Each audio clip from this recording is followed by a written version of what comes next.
오늘 세미나에서는 ICAP 프레임워크를 중심으로 중고등학교와 대학교에서 실증 연구, 모바일 앱을 위한 무형식 학습 경험에 대한 다양한 연구를 소개해 주실 예정입니다.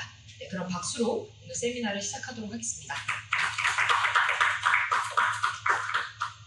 Well, hello everyone. For those who are online, thank you for being here as well. Thank you for having me here. I actually just presented something similar just last Friday here in the same exact room, set up right like this. And so it was actually entitled something like Evaluating a Chemistry Course Using the ICAP Framework. Now, this title is slightly different because I actually wanted to take you in a more in-depth journey because that was only a 15-minute presentation. And obviously, I need to do a little longer anyways. And so I wanted to actually talk about the ICAP framework, and I'll explain it to you. There's a lot of teaching that I'll need to do over here so that you can understand what I'm actually talking about. And so we'll go deeply into the framework. I'll show you 3 different sets of data and studies that I've done with the ICAP framework. And in addition to that, I'll talk about how we might be able to really apply this in different settings, okay? So ICAP, a transdisciplinary framework for research and learning praxis. It's a handful and mouthful, but I really love the word transdisciplinary. It's a different word from interdisciplinary. Interdisciplinary is usually something like, oh, we're going to integrate science into social studies. Transdisciplinary is more about the skill sets that can interweave through multiple areas. And so you'll see that I actually worked with secondary data from the university. I'll have some actual empirical data from secondary schools. And then the third one is more of a theoretical paper, but actually has some secondary data from museums and informal learning using a mobile application. So let's get going. So first of all, who has seen this before? Raise of hands, anyone?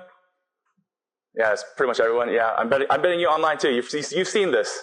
So let's talk about this. This is the elephant in the room that we need to discuss. We all have seen this. I first saw this around 2014 when I started teaching in New York City. I was going for my master's in education, and I remember seeing this. I was like, oh, what a convenient way to kind of categorize the different cognitive processes that exist. So I'm not saying anything bad about Benjamin Bloom at all. This was meant for 1956, and they had a very different set of circumstances for what he was trying to achieve. But I'll give you some context to help you understand where the Bloom's taxonomy came from and why it might not be the most appropriate framework to use for instruction. So first of all, Benjamin Bloom in 1956, he was tasked with developing test questions and to understand testing and assessment at the Chicago public school system. And so this is a creation that really came out of that effort in order to be able to really have a taxonomy of different kinds of test questions, right? And as you know, it's pretty convenient in that sense. Now, this was not originally an empirical framework. And when I say empirical, I'm just going to clarify for those who don't understand terminology. Empirical means based on observable data, right? It was more of a theoretical kind of construct that was developed to understand what was already existent in the testing system. So he was able to kind of break it down. Oh, these are the types of questions that we're going to see. And so that is the main affordance of this, is that it's a good way for us to understand what exists. Now, but the only problem with this is that the way that it's been taken and used in the teaching practice is as if this is the way we learn. Now, in some sense, I think that, yeah, we need to remember something to understand it, to apply it, to analyze, to evaluate, and create it. I understand that. That's pretty good. At the same time, that's not always the ways in which we have our learning processes. Sometimes we start with creating, and we learn to remember because we're creating, right? And so there's different kinds of processes. So in this sense, this pyramid has quite, I guess, some drawbacks to it because it makes you think a certain way about the cognitive learning practices and the processes, but it might not actually happen that way. Now, another real thing about this is that this is not something that we can normally observe, right? If I take this framework, I can use this for the front end, so like the kind of like testing materials, lesson assignments, like we can use it to analyze those things, right?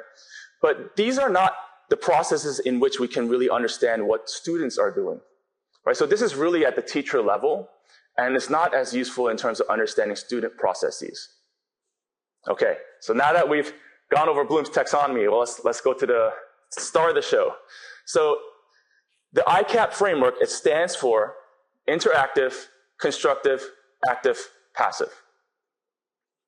And it theorizes that when you go higher in the framework, which is interactive is the highest, constructive is higher, then active, then passive, that there's deeper learning through this cognitive engagement.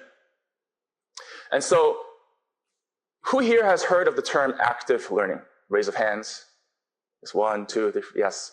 Can anyone give me examples that you know of active learning on top of your head? Move the body, yes. That's the type of, so it's physical, right? Like total physical response, right? The kids get up, they do something, right? Great. Any other examples of active learning? It could be even people in the chat. Oh, yeah. Communication, collaboration, right? So speaking with one another, right? That's great. Yeah, that's active learning. Any other examples? I'll just look for one more. Yes? Making something. Okay. Now that can be very complex or very simple too, right? Even making something has a lot of different, like, if I tell you to make me 1 fried egg versus I ask you to make me pasta carbonara, right? Very different levels of cognitive engagement that you need to understand, well, hopefully you can fry an egg. But pasta carbonara will take a little more practice, right? And so the problem with that term active is what Dr. Mickey Chi is trying to address. And because active can be as simple as total physical response, we just get up, we move, or it could be as complex as collaborating with people. That's not easy. Even us, as I'm going to explain with interactive, we don't fully have a good grasp of what good collaboration actually looks like and all of the different kinds of constructs around it. And I think that's one of the biggest places of research that still we're trying to work on. But it's that complex. It's hard for us to say what makes good collaboration too. And so that must be a very cognitively challenging kind of thing to do, right? So if you tell students to physically respond to something versus you tell them to discuss this and come up with the idea together, you can expect that they will learn more from that kind of activity where they're working together to discuss something, right? And that's why this framework was created, is to try to differentiate active learning into different categories with different cognitive processes, which is constructive. So active, so for example, if I measure something with a beaker or with a ruler, right, that is a kind of active learning that is base level in this framework. So that's just considered active. It's a type of learning in which we don't really do anything else with the thing other than what's present right in front of us. And I'll go more into this as I go into other slides. Let's talk about 2 of the major affordances of the ICAP framework, and then I will go through a bit more in-depth explanation of how the framework works. So first, what it does is that it predicts learning depth. Now, that's a kind of a nebulous term, but at the same time, this is something that we want to really think about, especially in the coming AI generation, where deeper learning is going to be necessary. And so what it posits is that the lowest level will be passive, then it's active, then constructive, then interactive. Next, the ICAP framework is a nested hierarchical taxonomy. Nested as in, it doesn't mean that these are discrete categories, like passive, active, constructive, interactive are not discrete categories. They all have overlap. Actually, it's accumulative. So whatever we have in passive, we're adding something to make it active. Then we add something to make it constructive. So for example, attending, so as in paying attention, right? That is the minimum for passive, right? If you pay attention, then you're passively engaged, which a lot of you are doing, but hopefully I'm trying to involve you more. So manipulation doesn't have to be just physical. It just means you're just manipulating something. There's some action that is being taken. And in ICAP, we want to make sure that it's observable.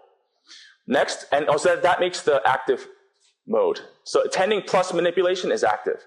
So now we'll go into constructive, which is attending plus manipulation plus generation. And so when we say generation, what this means is that you are constructing a new idea, a thought, or connection that is not existent in the learning materials or preparation. So you don't have to develop a new theory. You don't have to be a physicist with coming up with the newest theory. No, as long as the idea or the synthesis of those ideas or the kinds of connections that you make between ideas in your brain, if it's new to you, then that's generation. And then finally, the fourth category, interactive, you have to be attending, you have to be manipulating and generating, and now collaboration is added on. And this type of collaboration is not just telling students, work together. Because when you tell students just to work together, there are a few things that might happen. One person in that group might just do all the work. Is that really collaboration? Sometimes you might have 3 group members. So you say, oh, you take 33% of the work. I'll take 33%, you take 33%. And then you just bring it together. But you don't ever collaborate on making sure that it's cohesive and that it makes sense. But that happens a lot in student projects because students really oftentimes don't want to work together. So they find ways of making it individual work even if you tell them to work together. That's not the collaboration I'm talking about. So here's some considerations of the ICAP modes. So I talked about engagement, attention, right? So passive mode is not disengagement. Disengagement is outside of ICAP. So if you're disengaged, you're not even inside the framework. So if someone's not paying attention, it's pointless to even think about this because if you're not paying attention, then. But the thing is, sometimes you don't know because some people might look like they're not paying attention, but they might be. So I say be a little careful with that. Active. So active mode. So it means that we have no generation. Okay, so that's the only way we kind of make it discrete between active and constructive. Is that constructive is the addition of generation, therefore active mode is without generation, such as, here's a great example. So let's say in a chemistry lab, the lab professor gives you basically 10 steps, do exactly those 10 steps, and then record exactly in the way that is set up in the worksheets, right? That requires no generation for a student to go through that lab because they're just doing the directions that they're told. But now, let's say you're in a higher level lab, let's say organic chemistry. Now the professor says, well, how will you get the best yield, right? That's a difficult question because now you have to really think about the ways in which you do your procedures on your own. You have to really generate something in your own head. So now that wouldn't be active. So the same activity doing a lab could be active, but can also be constructive. It's just depending on the level of rigor that you expect. And then finally, interactive mode. So I was talking about what it's not. Here's what it is. We want equitable co-generation, meaning that you can't just be like one person does it, but everyone needs to develop it together. So this is more like, let's say, a team meeting where you have 3 or 4 people talking about how to do something together. They have a discussion. One person says one thing, another person says another, and they're like, well, I see your point. Maybe we can compromise on this. And so, as you can see, sometimes when we have these conversations, everyone needs to be contributing to the creation of something, the creation of a new idea, thought, pattern. And oftentimes, interactive, it's a bit more natural because all of us are different people. We have different starting points. We have different sets of life experiences. So we all have different perspectives. And so this is actually quite a bit more natural, yet it's really hard to achieve because as people, we're not very good at working with each other. And oftentimes it's because we haven't practiced from youth, right? We're told to do everything on our own, we're graded on our own, and then all of a sudden you're in high school, they're like, work together on a project. Well, of course there's no efficacy for that and we're awkward, okay? And so if it's not equitable and co-generative, right? And the and operator, the logic operand, right? You need both, right? So if it fails to be equitable, if it fails to be co-generative, then it's not interactive. Even though you ask them to collaborate it, we can consider that activity to be active. This is a little diagram that I made just to kind of show the differences, and you'll have copies of this, so hopefully you can take a look. But we're just going to go through kinds of some of the examples, right? And I'll actually go more in depth. This was actually made for the museum study that you're going to see in part 3. And so here, for example, passive mode in a museum, listening to a tour guide, read a text, watch a video. Active mode, you manipulate the exhibit, you press a button, you pull a lever, turn a dial, right? And in here, we don't really see I don't really know of many exhibitions that hit the constructive and interactive, so I just put in other examples. But for example, some of the things that someone might do in the constructive mode include self-explaining, comparing and contrasting, generating questions, actually this part, generating questions, that is actually going to be part of the study, just so you can see that. And then finally, co-generate questions, dialogically reason, debate. So Dr. Mickey Chi, one of our assistants, Nicole Boucher, and me, we created a list of different kinds of activities. I think it was 50 or 100, probably 50. It's in the Encyclopedia for Learning Sciences. So here, no observable outputs, meaning that there's nothing happening, right? Other than just paying attention, right? Active. There's observable outputs, but it's only present in original instruction and materials, just like that lab I was talking about. Some examples of passive, we have reading, listening. I actually highlighted turn-taking reading because this is done often by a lot of teachers and they think it's more active, but it's really not. Because if I, let's say I have a long passage, I ask every one of you to read 1/10 of this passage, well then you're only being active 10% of the time. So I would just consider that to be passive still, right? So turn-taking reading oftentimes is not very active at all. And so active mode, some of the more popular things that we've seen in colleges, I don't know, some schools don't really use this anymore, but at one point, when I was in college, clickers were really popular. We had to click, sometimes they'd be like, oh, I'm in class.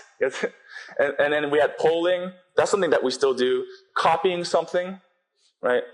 Matching, measuring, ranking, right? So even though ranking can seem like a slightly more difficult task, the thing is we can't see whether they're thinking deeply about it. All we can see is that they're moving things around, right? So this is one important point is that, and I'm actually going to get back to that in a later slide, is that we can only base our observations based on what we can see, right? This is meant to be an empirical framework. And so we can never know what the person is actually doing. Because even when someone's reading, they might actually be thinking constructively to themselves. But we don't know. And the likelihood is that most students are probably not constructive. You might have a few.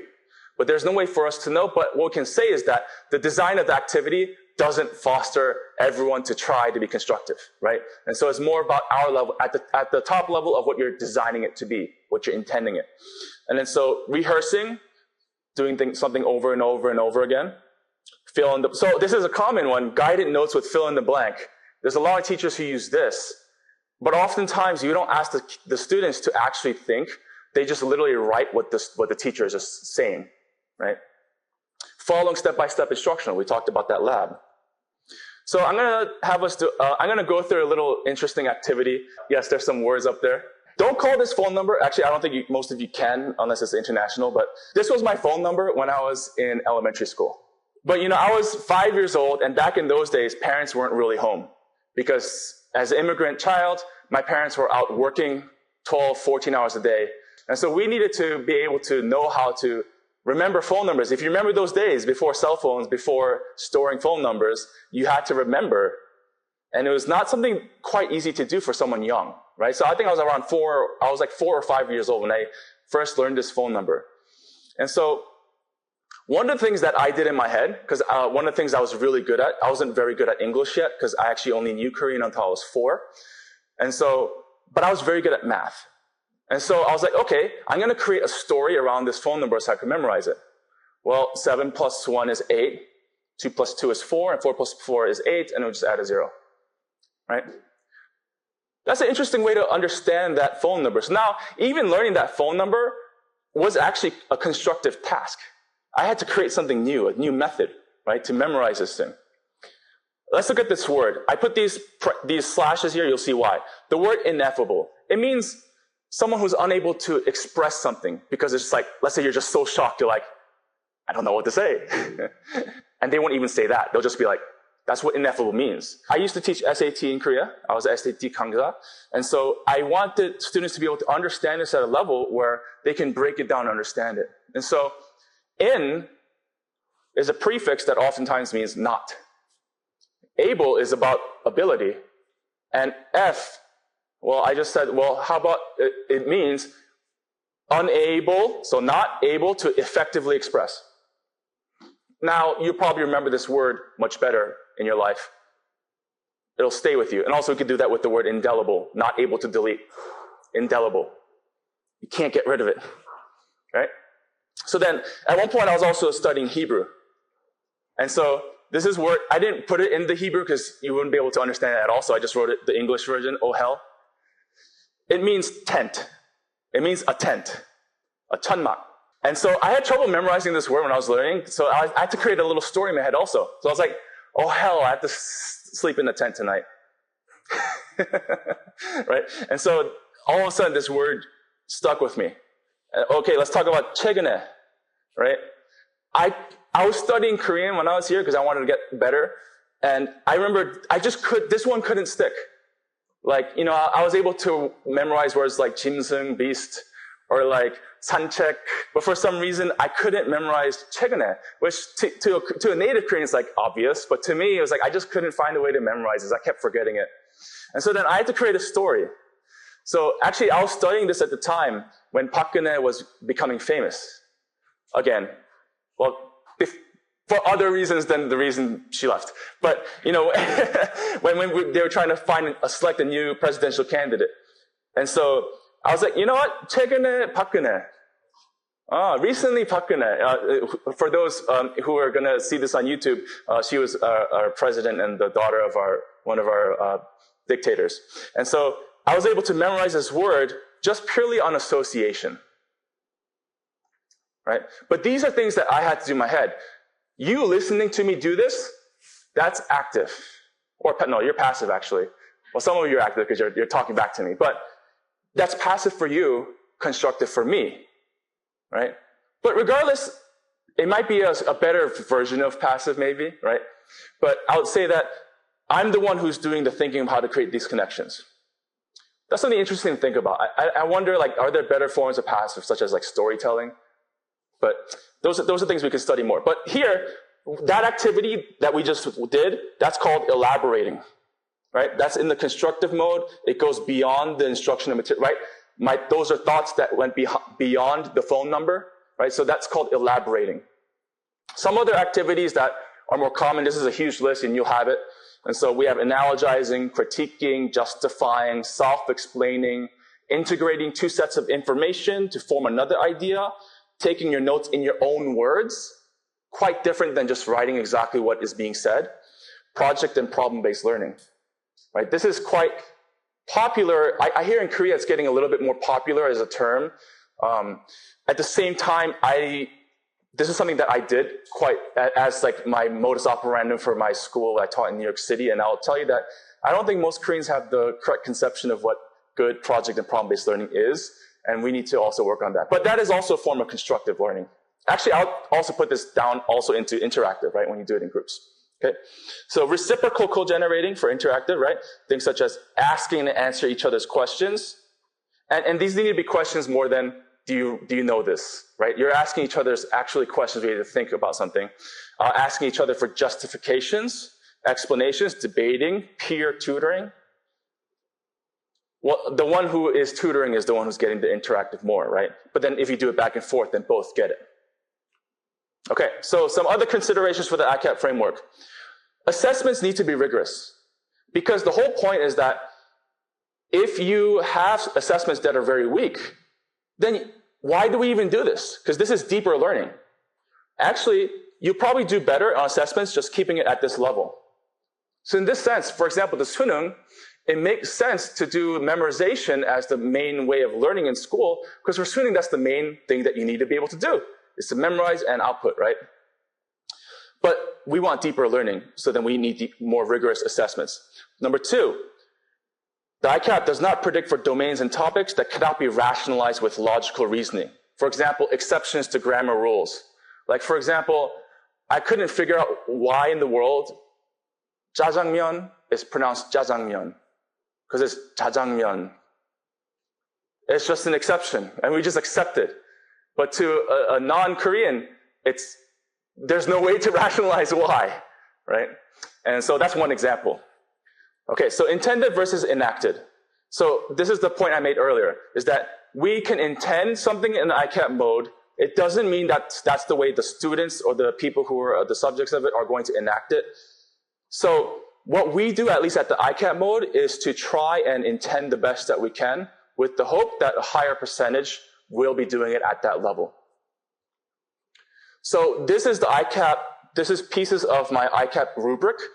So, these are just different kinds of language for you to distinguish the difference between these constructs. And these are some examples I put in. And so I'm showing you this because I use this for the next two studies we're going to look at real quick. This is also the same thing, but at the bottom you can see I gave examples such as verbs like move, label, measure, active verbs, compare, rank, explain as constructive verbs. Right? So the verbs that you can put into learning materials have a huge effect on the way students respond to it. And then here again, assessments need to be rigorous. Right? Most assessments in schools will not be at this level. This is more like project-based learning level with collaboration. Most assessments are active and constructive, right? But the thing is, can we at least make it more constructive?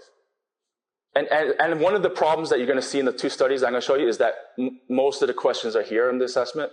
And so can we make questions that are more inferential and makes you think and generate something? So the driving question, does the design of courses for deeper learning teaching strategies lead to improved student outcomes? Is the ICAP instructional rubric a valid instrument for detecting these differences? This is the driving question for the next two studies. And then I use what's called ICAP dosage, as in the time spent in each mode, as the way to measure levels of ICAP engagement. So the data procedure for rating ICAP dosage, we had to first rate the learning activity. So we had to look at what did the teacher do, or what does the worksheet have, with the rate the activity. Then we had to calculate how much time they spent in there. Now this can be a little fuzzy. Things such as lecturing is very clear because you have exact timing. Like, oh, this lecture is 50 minutes long. Boom, 50 minutes passive dose, right? But sometimes you have to estimate the dose because not all students will do it the same length, take the same time. But let's say a teacher's like, feasibly, this will probably take around 2 hours to finish. So we just use that as a proxy. And so that added noise to our data, yet you're going to see some astounding results with all that noise. So then here's some sample ratings of ICAP that came from our materials. Which of the following is an element? That was a question, active. Right? Because it's asking what it is, right? A weather balloon of 65 liters is released, blah, blah, blah, all this data, all this information. When the balloon rises to an altitude at 5 Celsius and this atmospheric pressure, will it have expanded to its maximum volume? Right? So this is not a very clear question. Now, the student now needs to distill the information, figure out what kinds of equations that can apply for this, right? And apply it and see and check and make sure, right? So this, I would say, is a constructive question because it's difficult enough. Rank the 3 types of bonds. We talked about ranking, right? It could be a constructive task, but at face value of what we can expect is actually active. Which of the samples releases the most amount of heat upon cooling from 38 degrees Celsius to 25? Explain your answer. This is difficult, complex enough, and then this question was actually in recitation. So in sciences, there's something called recitation where you meet in a class together and work collaboratively. So since it was done collaboratively, I rated this as interactive dose. So it's constructive as a question, but it's interactive in terms of what happened. So the first study, here's the school context. There aren't very many large public universities, and I graduated from a very large public university in the Southwest, so you can kind of assume where this might have came from, but I'm not going to tell you. The school context is a large public university in the Southwest, introductory chemistry course from fall of 2019 to 2021. We had 5 instructors. We tried to recruit 15, but we got 5. Of those 5 instructors, there were 13 sections, 3,277 students. We had Canvas course shells, course schedules. So Canvas is our learning management system for those of you who don't know. So Blackboard is another one. I'm not sure what Korea uses, like Google Classroom kind of a thing. We have syllabi, homework, recitation, recorded videos, lesson plans, lesson materials, instructor interviews. And those interviews were quite short. They were just mostly just to figure out that estimated dose of what they thought. So I didn't actually do a real full qualitative interview. It was very basic. So here's some results from this study. Before I go into all these results, I'll talk about 2 things just so you have this all down in your head, because some of you might have this question. Yes, our inter-rater reliability for measuring this was above 85%. And on top of that, inter-rater and I, we made sure to talk it through and to say, oh, this is actually going to be this, right? So we found a way to collaborate and to work through our differences. And finally, also, all of these results that you're seeing, I did check for things such as whether there's variance inflation, too much of it or not. And so these are all controlled. And so I'm just giving you some of the a cleaned version of this so you don't have to understand all that or see all of it. So, okay. So here's the result for this study. For the final exam, the type of doses, it accounted for about 35% of the variance, and for course grade, about 17%. And that kind of makes sense because the course grade is more than just the instruction, right? There's a lot of other factors that go into course grades, right? And so it makes sense that this was lower. But final exam, 35% of variance, although in a large scale of things is not very high, but in social science research, it's pretty high. And also considering how fuzzy our definition of certain things were, as we talked about as dose, right? I think it's a pretty good measure so far that what we have. And so what we found, these are standardized betas. We have the passive dose at having 0.445. These are beta values here, right? And so we saw that passive dose had a positive correlation with final exam, negative association with course grade. Interesting, right? So passive dose was quite good for the test, but for some reason, students didn't do as well if you had more lecturing. And it was mainly just lecturing. That was the passive dose.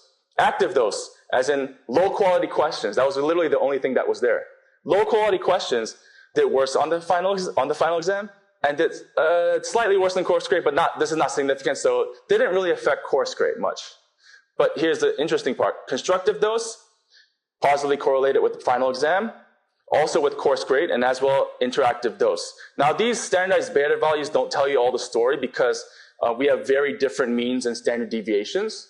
So I did some mathematical calculations, and this is going to give you a little bit more context. So here, we calculated the relative ICAP dose based on standard deviations, and we found that, and we multiply by 60 so we have it by hour, is that for every hour of passive dose, students had about 1.58 increase in their final exam grade. For active dose, they lost points.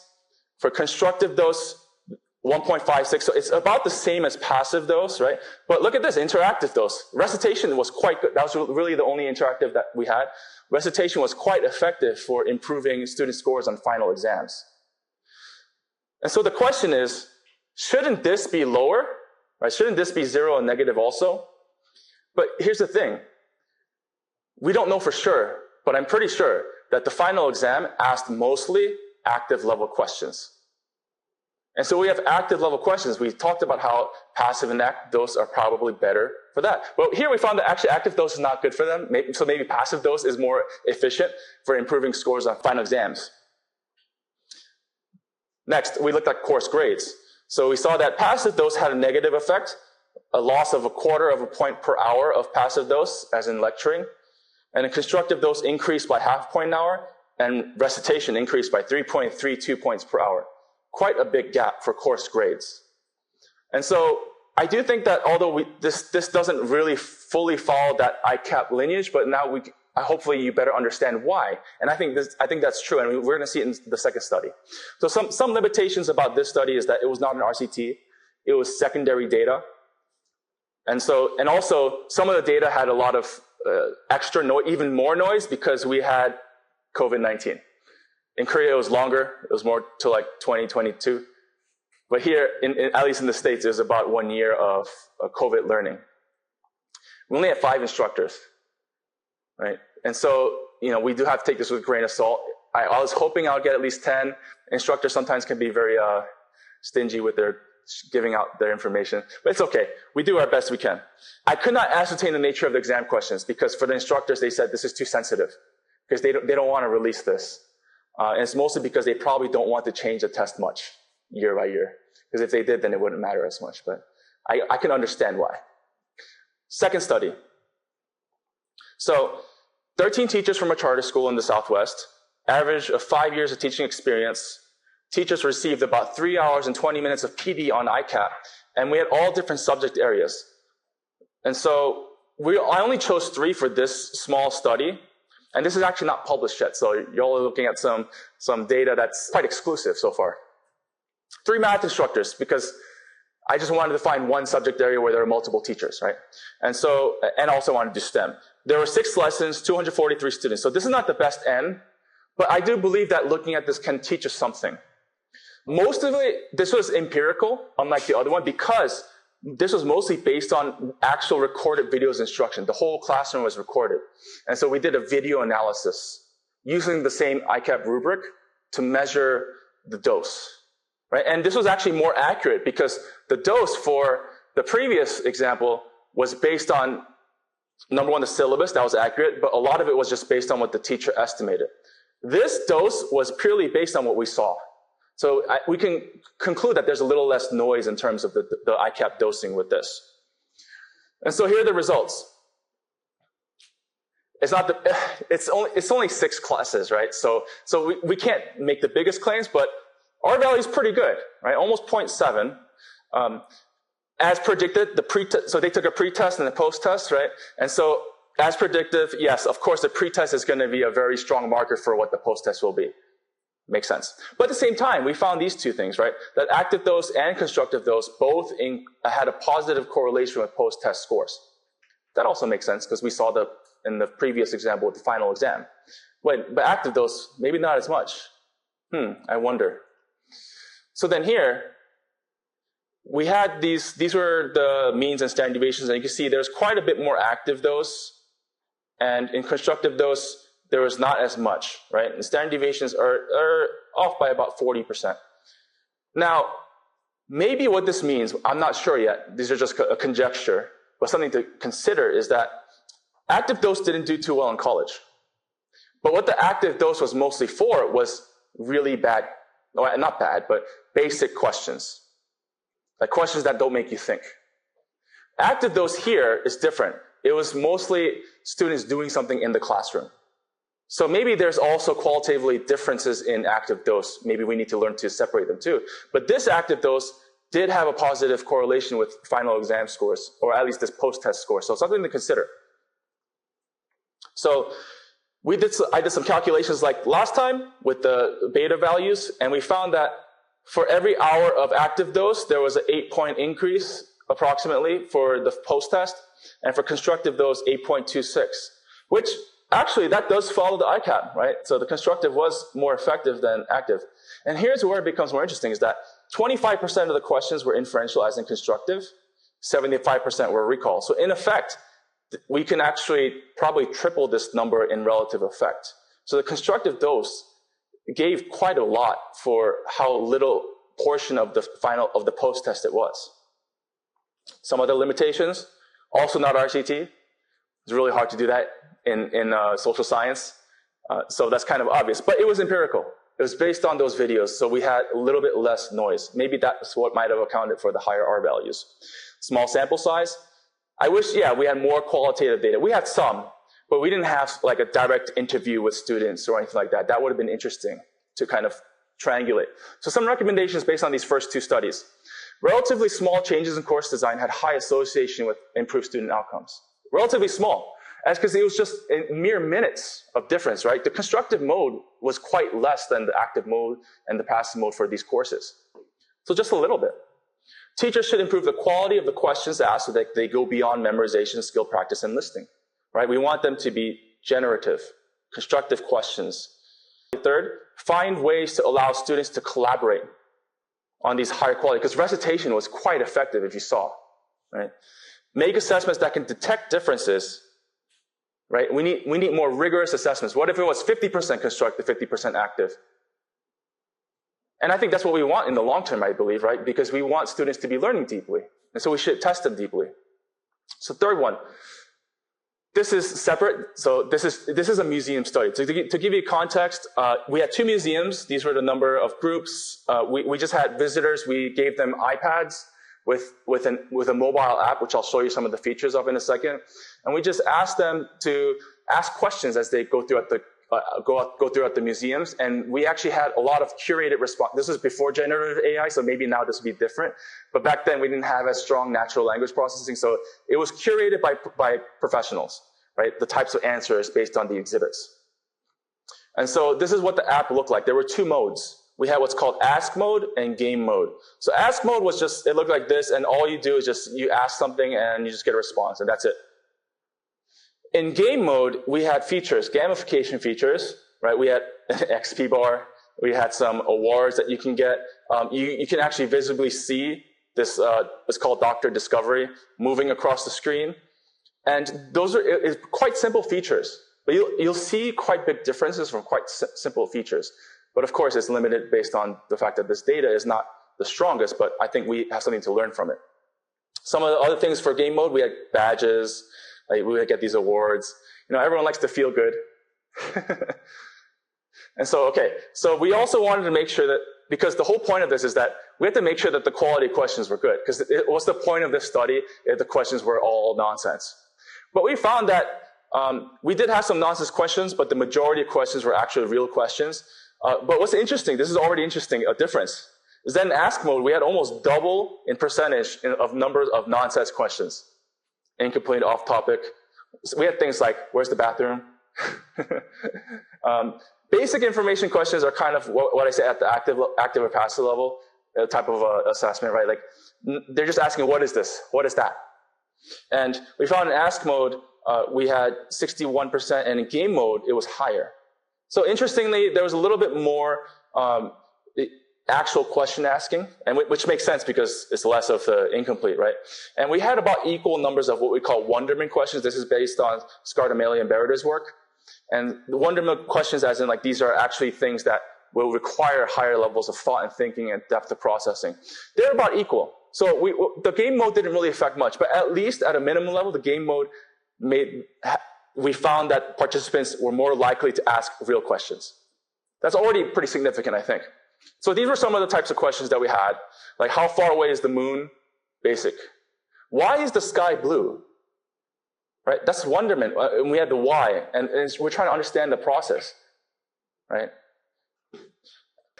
What are the benefits of dams? Right? That's not just asking what, right? It's trying to understand the process of why do we even have them, right?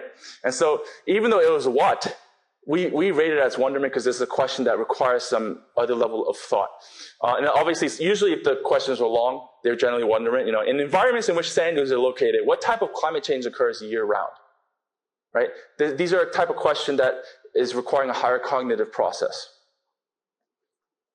And so we're just going to go through a series of descriptive data and to show you kind of the differences that we had. So this is how often did your group discuss what questions to ask? And so here, my argumentation for this app is going to be based on the interactive mode versus not being non-interactive, okay? And so here, how often did your group discuss what questions to ask Dr. Discovery? And you can see that game mode versus ask, so the red versus the blue, the red was quite more represented in some of time, most of the time, and every time here, right? And less represented in not at all, a little bit. So we found that people who used the game mode were more likely to discuss questions. And then we asked, how often did your group discuss what questions to ask Dr. Discovery, as in like the kinds of collaborations? Like how often did you actually work together to make a question? And we found that, well, clearly if they said the group, then it would be higher. So the green is kind of doesn't matter as much. But if you look at the difference between the blue and the red, right, we saw that when the child was in charge of the app, because they only had one iPad, when the child was in charge, there was more discussion. At least this is self-reported data, but I think that this is very visible, right? The red is clearly shifted to the right. So then we've split this up between ask and game mode, and we did find, this is not significant, but we did find slight differences, right? We had a little bit more of when the child was in game mode, a little bit shift to the right, right? You can see how the red is more to the left here, the red is more to the right. So we found that it's most probable, we're not sure, but when the children were in charge and the children were the ones doing the app, that they really appreciated those simple gamification features a bit, or at least it affected the ways in which that they used the app. So the main finding, the game mode elicited more collaborative question asking. Now there was no measure of learning. This is post-hoc analysis of a different study. But I felt that it would be interesting to kind of talk about it through ICAP, as ICAP framing. And so this is actually published in the International Journal of Computer-Supported Collaborative Learning.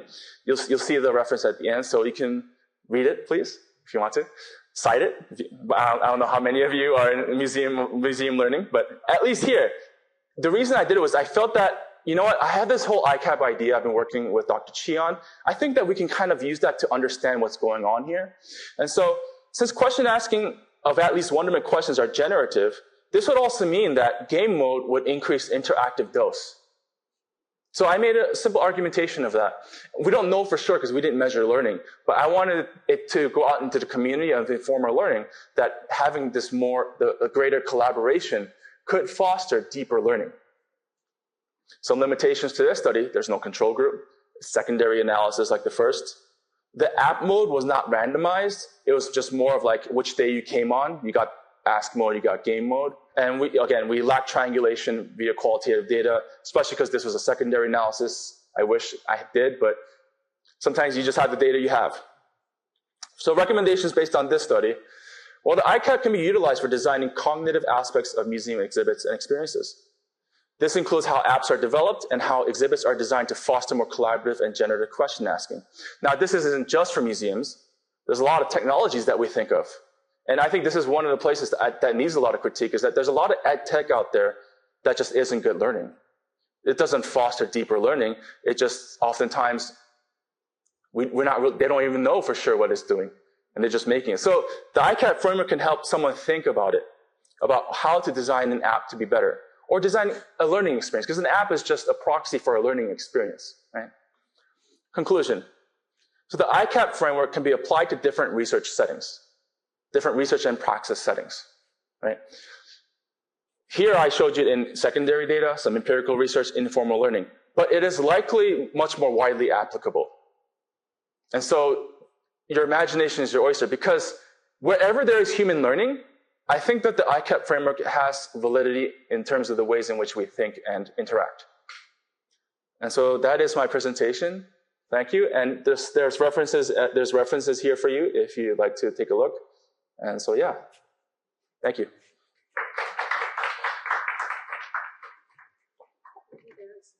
Yeah. Oh, yes, questions. Thank you so much for your talk. I was curious about the difference between the amount of different ICAP activities in a lecture and the percentage of the ICAP activities in each lecture. So did that also make a difference in your data? So originally, a lot of the previous research on ICAP has done percentages. I wanted to be able to look at more than a percentage because because in the end, if you get any kind of instruction, it will affect your learning outcomes no matter what. And so in the end, the total dosage of what you get matters to me more than sometimes even the percentage. So let's say we have 10% constructive, but you get it for twice as long versus something that's 15% for half as long. Well, then you got more constructive dose in that 10% categories, right? So that's the reason why I chose this, especially because the amount of time that each course had in terms of full dosage of what students were expected to be exposed to was variable. But just to answer your question, that level, yes, we can do that. I just didn't do it for this study, and it has been done in the past that way. This is just my own method for my own rubric I thought would be interesting, and I did have some interesting results. But that's a great question. Thank you. Did I answer your question, though? Yes. Okay. Perfect. I don't know if it's the right question, but I always wonder that what is the definition of learning based on the ICAP model? It has something in the intention that interactive is better than passive and so on. But I want to give some question though, what is the learning? So learning is the gaining the knowledge or can improve something, critical thinking skill and so on. I want to ask you. In that sense, Bloom's does have that's one of the affordances of Bloom's, is that it kind of breaks down learning into different cognitive processes, right? ICAP is similar, it just does it in a different way and in an empirical fashion, right? And so what we can say about learning is that learning is much more than memorizing, right? Because that's Bloom's taxonomy, that's the base. There's more, right? We have understanding, application, evaluation, synthesis, or creation, right? And so I think that the pinnacle of learning is that you have the ability to have efficacy for doing that thing. So for example, if I ask someone to learn how to cook, and yes, you might learn how to fry an egg, but would you say someone who can just fry an egg is a good cook? Maybe, to some people, maybe. But a good cook has a lot of other skill sets that goes beyond just knowing how to cook an egg. They can create their own menu. They can be creative about what kinds of things they would include to make it taste good, right? And there's a lot of other aspects, right? In the same sense, learning, although memorization is quite important, there are many other aspects that we need to kind of layer into it. And then where we're trying to get to with deeper learning, well, the deeper learning, what we're thinking about is, well, what are the critical thinking processes, right? What are the creative thinking processes? What are the metacognitive processes that we use to make our own decisions and thoughts? Right? I think that's where learning is at a higher level. And also, that's what I believe, that's the level we need to get to in terms of instructing our youth, our young people, so that in the future for the AI generation, that they're not left behind with just that basic information, because basic information is literally what AI will be best at. Already is. Right? ChatGPT, I did subtitles for my last presentation. I asked it to convert from the English to Korean. Almost perfect job. Like, it's amazing. Right? And so, but then if that's the use for that, then I no longer need someone to make subtitles for me. That's a job that we don't need to have. It could be a good thing, but then let's say that was someone's job. Well, their job's at risk. They need higher level skill sets. Yes? ICAP framework is very useful to analyze lessons or student learning activities. So do you have any idea how we can use AI or learning analytics integrate those technologies with ICAP framework? Yeah, well, that's a great question. And well, just a plug for myself is that I do have that ICAP instructional rubric. I can send you the full copy of it. But I think that process of learning how to distinguish between those things, if AI can get good at distinguishing those things, then it'll be able to categorize most of what it can observe. At the same time, I do think that there are places where we don't have language for what we know, what we can see, right? And there's the human intuition. So I think that it is definitely possible with big data to be doing this with learning analytics. And I think we certainly should try. At the same time, I just want to put that caveat out there is that I do believe that there is something to that human element that gives you that other information. But at the same time, yes, for the majority of things, it would be interesting to apply. And I think because it's an empirical framework, it's going to be more helpful than something like Bloom's taxonomy. It's based on what you can observe, right? And so one other way we can do this in terms of data and learning analytics is to then kind of analyze it at the enactment level too. So for example, if we have lots of student work artifacts, or let's say we have tracking of mouse, tracking of typing, of what students are doing, right? Then that's actually enacted level data. We're actually getting a glimpse into what students are actually doing in the learning process, right? And that might give us better ideas about, oh, they were actually engaged in being a bit more active for this many minutes, or maybe constructive in this many more minutes if they're actually typing out something more interesting, right? And so there's definitely opportunities to bring this in, and that's part of it being transdisciplinary. I do believe that there's ways to apply it. I think we can collaborate in that. Yeah, that'd be great. Yeah, I'd love to. Yeah. I think you briefly mentioned in the presentation, very briefly, that in some cases maybe the active or the constructive or the interactive, they might be more helpful for certain activities rather than others. Yes.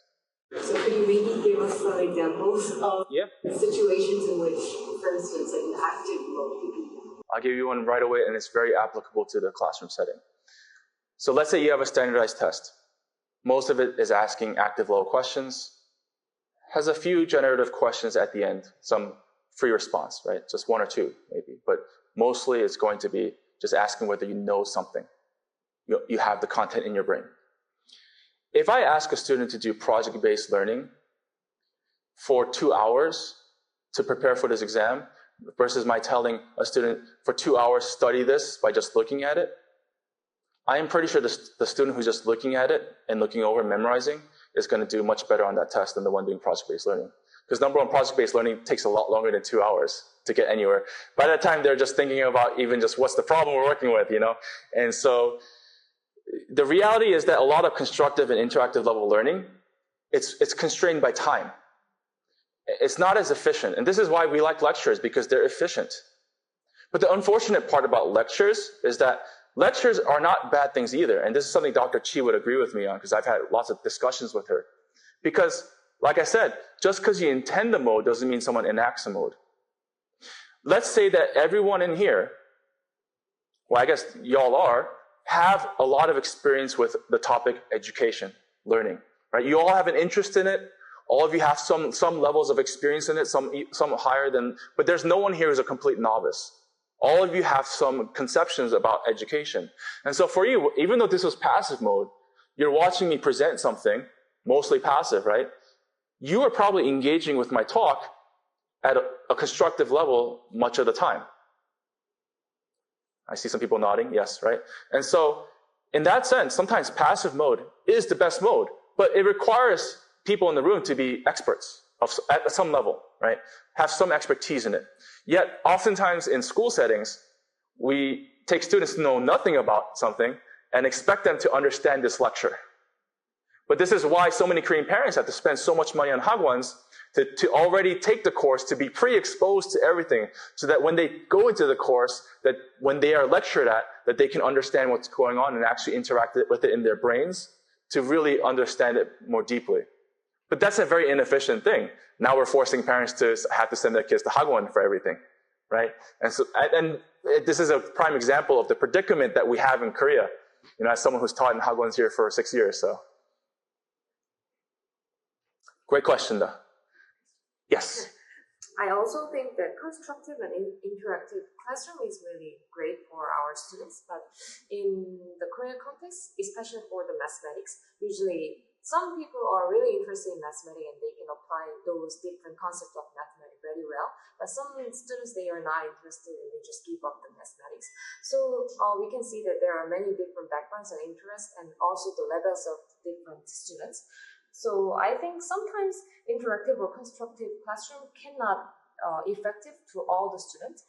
And also when we think about my experience in the university or graduate students, I sometimes think when I talk with my colleagues, usually we can say all the things and we make a lot of interactions and we just make a lot of collaborations. But sometimes I feel that after I finish my expression and also the conversations, and I just think that I want to be a passive learner from the classroom. I think I am accustomed to the Korean context very much, so that's why I think that after I just get the instruction and then I feel that I know very well. However, when I interact with my colleagues or the other students, and then I sometimes feel it is not that learningful, so meaningful. So I just want to ask about the guidelines or some recommendations about the different students' levels or the usual context. How can we make a really interactive, meaningful interactive classroom? That's a really good question, and there's quite a lot. There's a lot to unpack there. So I think one of the things that we need to unpack first is, number one, that the ICAP framework cannot account for the fact that a system is a certain way, right? Then my question to you is that why are all students of completely different levels of understanding of mathematics in the same classroom or the same level of efficacy? But we just happen to have school by grade levels, by year levels, but we know that there's going to be a 6-year-old who knows math better than a 20-year-old, right? That exists. We have that kind of variance. So to me, actually, my critique is actually going to be, why do we set up a standardized schooling system when we know that the human population has a lot of variance? So that's my first critique. But I understand why. It's for efficiency's sake. And actually, if you think about the history of the classroom, a lot of the Korean model is still based on some of the older models of education from America, which a lot of people don't know, but it was actually started by the Rockefellers and the Vanderbilts and the Carnegies. They're the ones who were the first to invest into US education. And the purpose of education was to create workers who don't think, but do exactly as they're told. They follow a bell schedule, alarm schedule, they go eat, they have recess, they follow a schedule so that they're ready to work in this industrial workplace. And that's what it's based off. I'm not saying that that's what this literally does now, but that is still the foundation of the ways in which we create the standardized education. So that's one thing to critique. And I can't give you the answer because it's really complex. the ways in which we need to restructure to make more equitable situations so yeah, because if you have collaboration amongst people who are really high in something and really low, yes, sometimes you might find a middle ground, but most of the time, the one who is very good is going to be doing most of the learning anyways. Because they're the ones who, it's like taking someone who's really strong and someone who's really weak, ask them to lift something together. Well, the person who's stronger is probably going to take the bigger load, and they're going to gain the most out of it, right? And so that's one thing to think about. In terms of interactive and constructive being more effective for you and in the classroom, well, the argumentation of ICAP is never going to be that you need more interactive, constructive, that it needs to be totally interactive, constructive. That's actually not the argumentation. And we don't know what the good percentages are even. That's research that needs to be done. Maybe it's best to do like 20% constructive, 70% active, 10%, I don't know. We don't know what is actually, all we're saying is that there are distinct categories in which we engage with material. And we know that if you're in the constructive mode, you're going to learn a bit more deeply about something. But we don't know if that's what makes the best education, because in the end, the mode that you choose and the ways in which you frame and develop your pedagogy is going to be dependent on what your goal is. If your goal is to just understand, let's say, Korean grammar rules and all the exceptions that exist, let's say, right? Probably not going to be the best way to ask students to be like, collaborate on trying to figure out why jjajangmyeon is with a jiut and not a jiut, right? You might have some really interesting conversations with kids who are trying to figure out why jjajangmyeon is not jjajangmyeon. But will they actually learn deeply about it? Probably not. Because the task at hand and the goal of what the learning is not appropriate for you to be used constructive and interactive. You probably just want them to passively or actively learn it, right? And so I'm not necessarily saying that interactive and constructive is always best. But for certain things, right, I do believe that we do want some of it in most classrooms in some places. And it's context specific and context driven. And so we don't know what the percentages are, and it's going to require critical thought. But what the ICAP framework at least gives pedagogues, researchers, is a way to conceptualize what they're actually doing. Oh, I'm giving them an active activity. Is the test active questions, or is the test asking really difficult questions, right? Or maybe active's not the best, because I'm expecting them to learn at a deeper level. Okay, how can you make this constructive, right? So it gives choice to teachers, to principals, to school administrators, to research professors. It gives choice for you to understand the processes and to better align your instruction. I don't know if that fully answers your question, but hopefully it somewhat does. It was a very complex question, but thank you. And there is one question in the gym. So the ICAP framework emphasizes a human-to-human interaction for the interactive mode. Do you think it's possible to achieve a truly interactive mode of learning as defined by ICAP through interactions between human and AI like ChatGPT? I think that the kinds of interactions you might be able to have in terms of crossing and bouncing ideas back within AI, I think that, I don't know if Mickey would agree, but I think that at some level, yes. But I think that if you're going to the edges of creativity and knowledge, so if, let's say, I want to create a new method for something, then I don't think that ChatGPT will be quite good at that, because it doesn't even have the database to have a robust discussion with you. And so if I'm at the cutting edge of research, then I don't think that it can be quite interactive with me. It'll be more of an assistant. But if we're learning something really basic, I do believe that there can be levels of interactive that can exist between AI and our human cognition. But at the same time, the problems with that is that sometimes we can't control what those interactions look like. And so we can try our best, but generative AI, instead of using a fully open model, it would probably have to be more closed models to be effective in classrooms, because you have lots of misinformation. Like ChatGPT, I used it to help write a grant. I helped use write papers, but it gives me a lot of responses that are completely wrong. And I'm just like, no. So actually, as the user, I have to know that that's wrong. And then I have to give it new information saying, no, that's incorrect, take that out. Here's new parameters, give me new results, right? And then now it could give me something good. But myself had to already have that prior knowledge So then in that sense, it's not as interactive now because now it's acting more as an assistant, right? And so, yes and no. It depends. I guess that's the answer for most things in life. It depends.